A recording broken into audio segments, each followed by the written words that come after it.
Good morning, ladies and gentlemen. So today we will be taking a more comprehensive look at the Kral Puncher MAXI in 22 caliber. Now that I've had some time to experiment with different pellets and pellet weights and head sizes and things like that, I've come to the conclusion that the pellets that I started out with are the best for this rifle. These are the JSB 18.13 grains. Now these have a head size of 5.52, as do all these both these other pellets that I've tried, but I found that these Gamma pellets, which are 22 grains, are actually dead on till about 40 meters, and then the groups start opening up, which is not ideal. But I wanted to try something heavier which is not going to break the bank, but unfortunately these did not do as well as I anticipated. Then I went out and I tried the JSB 25 grains. Now let me tell you, this was the worst idea I've had in my entire life. The groupings are just enormous. So I don't think the rifle shoots hard or fast enough with these pellets to stabilize them. So we're going to stick with the JSB 18.13 grains, which so far are the best. Now, going over the main features of the rifle, we have a threaded muzzle, and it is threaded for a 1/2 inch U&F thread right here. Very cleanly cut, very nice, and it's great that they supply you with a thread protector. Now, moving back to the rifle, we have a full probe with a rotating dust cover. So you rotate it, place your full probe in, and you fill it up to 200 bar, which is the maximum operating pressure of this rifle, which isn't as high as some of the more higher end PCPs, but if you have to fill it up with a pump like I have to, that 200 bar mark is quite easily reached, where 310 bar is going to be really tough. Now, talking about that air cylinder, it is 280 cc's. Now, it is a steel cylinder, but it is well manufactured. And moving on to the breech of the rifle, we have a machined aluminium breech. Now, on top of that lovely machined breech, we have both 11mm and a standard Weaver or Picatinny type rail. I believe it's Weaver. Moving on, we have a power adjustment wheel. Now this allows you to adjust the flow of the air, so that this doesn't actually change anything onto your hammer valve, spring tension and things like that. That only allows a certain amount of air to flow through the transfer port. So it's basically like a needle valve with a hole drilled through it. If you turn it, you're actually limiting the amount of air that can flow through it. But it is good that it's there for when you want to shoot maybe at an indoor range or something like that. Talking about that power, it is, as I said, a 22 caliber. Now it shoots these 18 grain pellets at around 950 feet per second. That's right about the 33 foot-pounds of muzzle energy mark, which does make it an FAC rated air rifle, and therefore you have to be very, very sure of what's behind your target. The stock on this rifle is a polymer style stock with an adjustable comb. It is a Monte Carlo style cheek piece, and it is very, very nice that they've included a adjustable comb. Furthermore, back we have a very, very textured butt pad. It is a very, very grippy rubber, which is fantastic, and there is stippling on the foregrip and the pistol grip. The trigger on this rifle is adjustable. It is a 2-stage unit, and it comes out of the box rather heavy. underneath the rifle we have the manometer, the manometer, and it is clearly marked to where you should shoot and not shoot.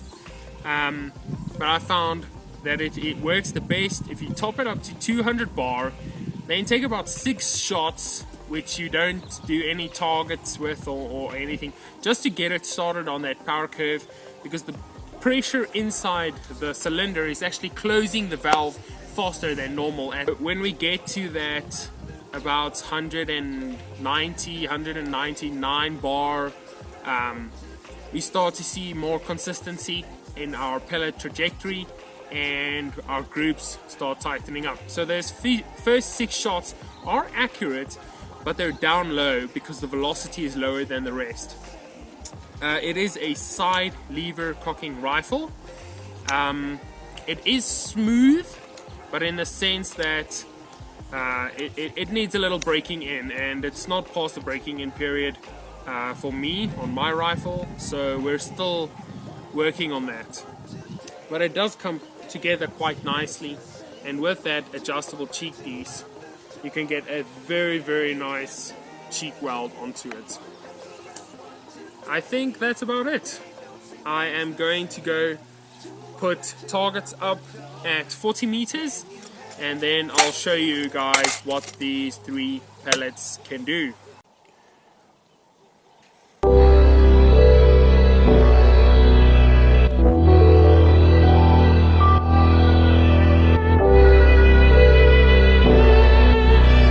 Alright, the camera is set up downrange, picture-in-picture magic. Voila. Alright, first up is the JSB 12 18 grains. So it's these bad boys. Got 12 of them loaded up. Gonna shoot a 5 round grouping and see how we get on.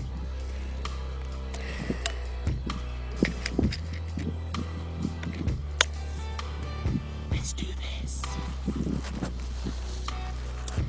And I will be shooting for the middle dot for our JSB 18 grains.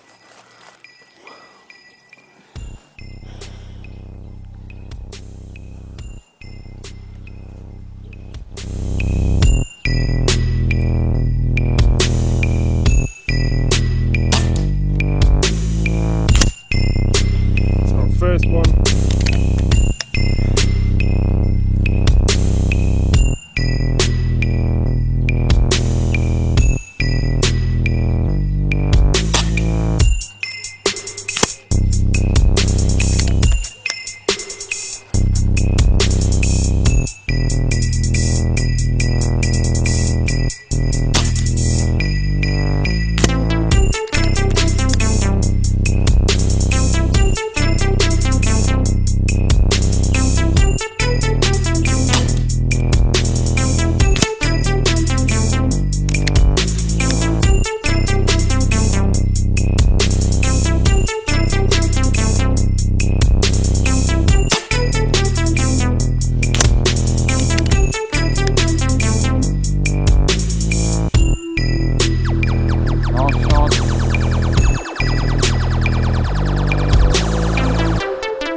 Not too shabby.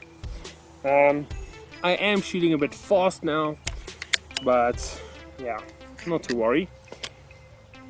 Okay, so next up we have the JSB 25 grains. Now I know these aren't going to perform, but we'll give them a shot anyway. And for this, I'm just going to insert the single shot tray.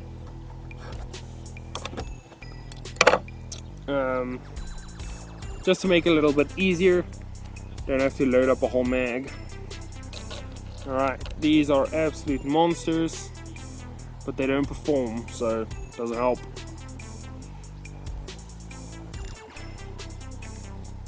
First one is in.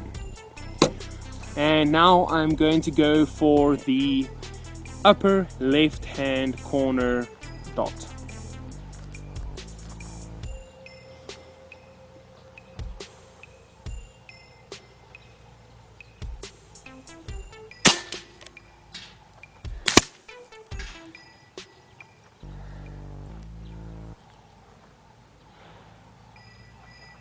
I don't even know where that hit. Let's do another one.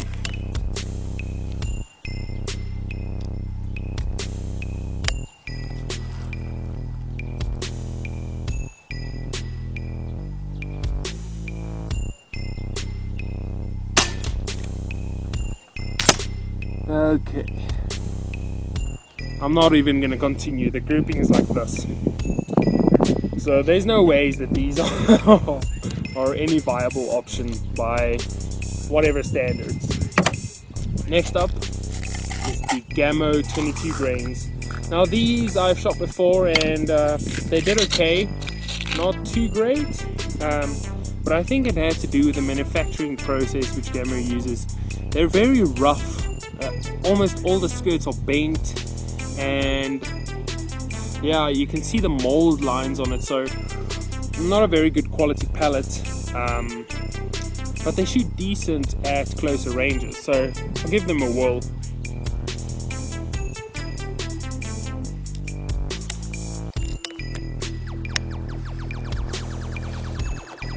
And this time I'll be shooting for the upper right hand dot.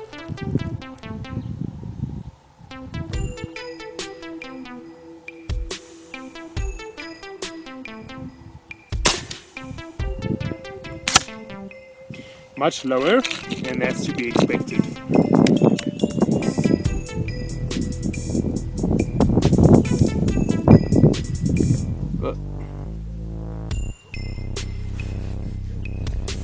Pellet has to go in the right way.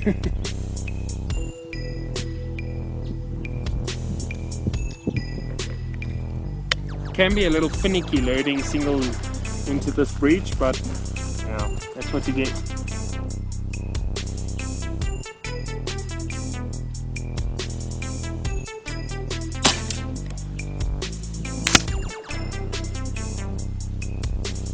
Alright, so it looks like these are actually going bonkers as well today.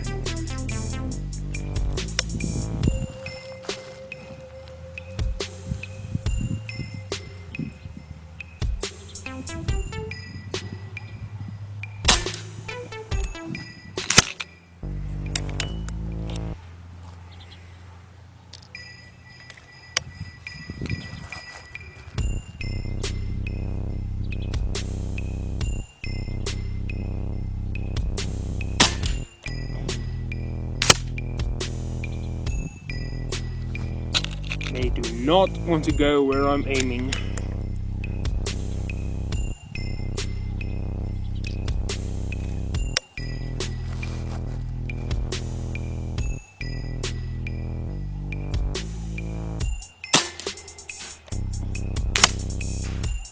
So it's not too bad, but you don't want to be hunting with these. For 20-meter bug busters and tin cans around the house, perfect. Anything other than that, don't even try. Okay, so back to the JSPs. I'm gonna put the mag back in. We have 6 more rounds. I'm gonna throw them onto 3 shots onto the lower left target and the lower right target and see how we do.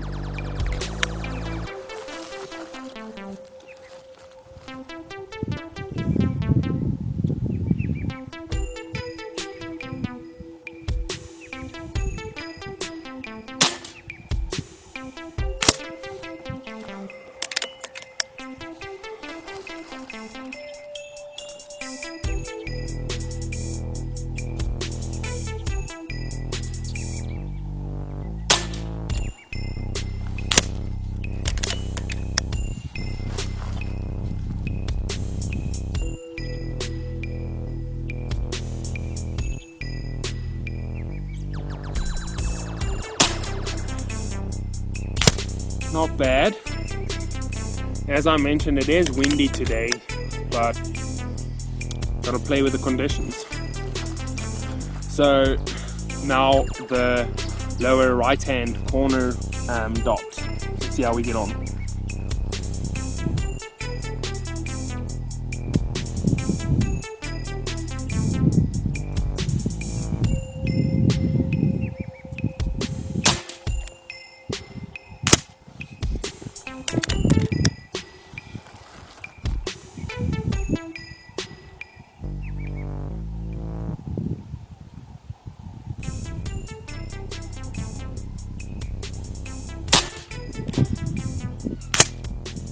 The wind died down, so one of them is to the right and one of them is straight down below.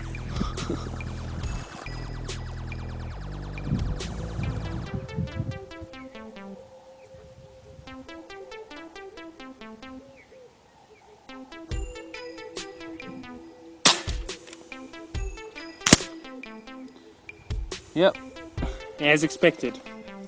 Alright, so the JSB 18.13 grains are going to be your best bet for this rifle. And yeah, not too bad. They are a little expensive, but it's 500 rounds, so it's not too bad actually. Let's go have a look at those groups and then come back for a final summary. So I'm back here with a target, and I want to show you. This was those Gamma pellets. Now these spread out right over here. I was aiming for this dot with the JSBs and it hit off the box here.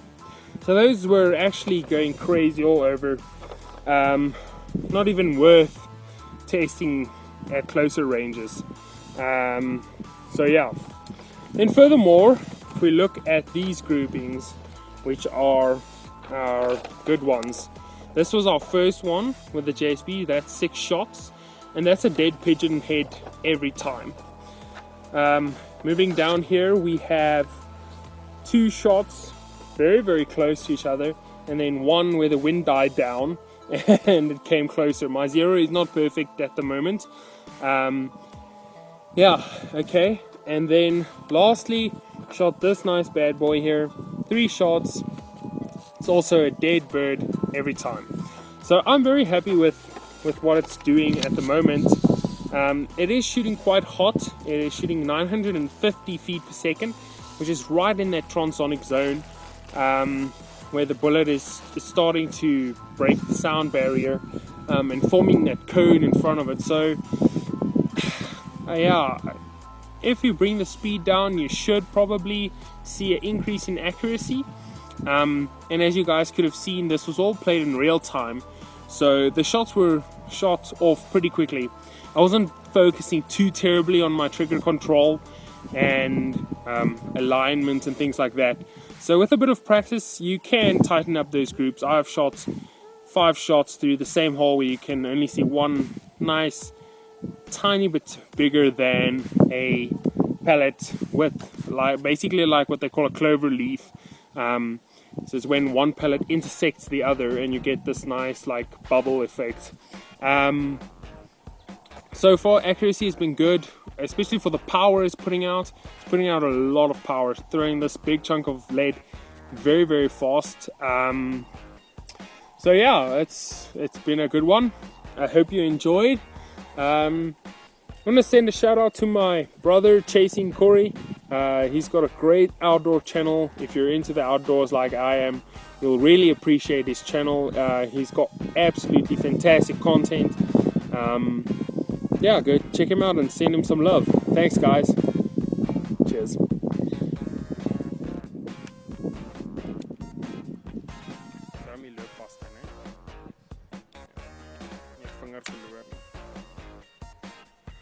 Right, shooters at the low ready.